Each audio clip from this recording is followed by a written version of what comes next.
pantun. Baiki jalan janganlah lama, lepas baiki bergerak ke depan.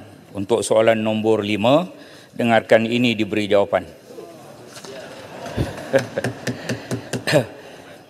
Yang Dipertua, terima kasih. Yang Berhormat Pekan, Kementerian Kerja Raya melalui cawangan kejuruteraan cerun CKC, JKR Malaysia telah membangunkan Pelan Induk Cerun Negara PICN 2009 hingga 2023 bertujuan mengurangkan risiko dan kerugian akibat tanah runtuh. Pelan ini telah dilanjutkan sehingga 2030 selaras dengan komitmen kerajaan di peringkat antarabangsa iaitu dengan izin United Nations Disaster Risk Reduction UNDRR 2030. Pelanjutan ini bagi meneruskan agenda pengurangan risiko bencana tanah runtuh meliputi 11 komponen utama seperti dasar dan rangka kerja institusi, penilaian dan pemetaan bahaya, sistem amaran awal dan pemantauan masa nyata, taksiran kerugian, pengumpulan maklumat, pentafsiran, penyebaran, penyimpanan, latihan. Yang ketujuh, pendidikan dan kesedaran awam, langkah pengurangan kerugian, kesiapsediaan tindak balas dan pemulihan kecemasan, penyelidikan dan pembangunan R&D, dan yang ke-11 amalan cerun mampan.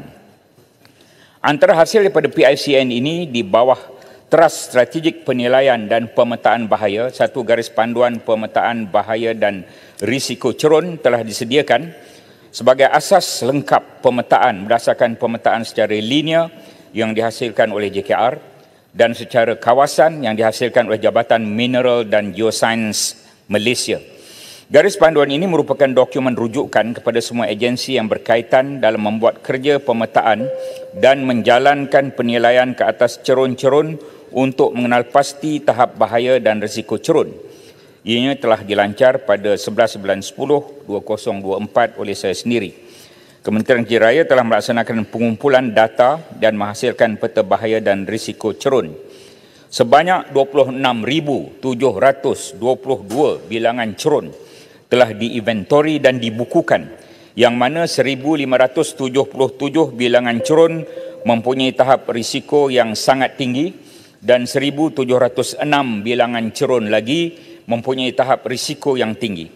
Bagi tahun 2024, Kementerian Kerja Raya telah melaksanakan 8 bilangan kerja pencegahan cerun runtuh iaitu preventif dengan kos banyak 17.725 juta, manakala 147 bilangan kerja pembaikan korektif dengan kos banyak 158.81 juta. Terima kasih. Pekan. Terima kasih atas penjelasan Timbalan Menteri sebentar tadi. Boleh ke Timbalan Menteri memberi contoh utama kejadian tanah runtuh yang serius di negara ini yang melibatkan kehilangan nyawa yang terlibat, dan saya ingin tahu apakah teknologi terkini berkenaan pembaikan cerun yang ada dan sebagai contohnya yang dilaksanakan juga di luar negara yang boleh kita implementasikan di negara kita. Terima kasih. Ya, Wabi Pekan, jika kita masih ingat, antara yang paling teruk ialah peristiwa Highland Towers di Hulu Kelang yang mana 48 orang terkorban. Itu tahun 93. Kemudian ada lagi di Keningau KK Tuaran Papar, ini ribut. Walau bagaimanapun akibat daripada ribut itu menyebabkan banjir kilat, cerun runtuh, 200 orang terkorban, 102 gagal dikesan. Kemudian Madrasah At-Taqwa Hulu Langat, 16 orang terkorban. Dan yang terkini pada 2022 bulan Disember, kita tahu bahawa Jalan Batang Kali Genting Highland, 31 orang terkorban dan terpaksa ditutup jalan. Itu antara yang sudah berlaku. Dan kita menggunakan teknologi, ada dua namanya, satu swell nailing ataupun memaku tanah, dan satu lagi teknologi dipanggil TerraLink.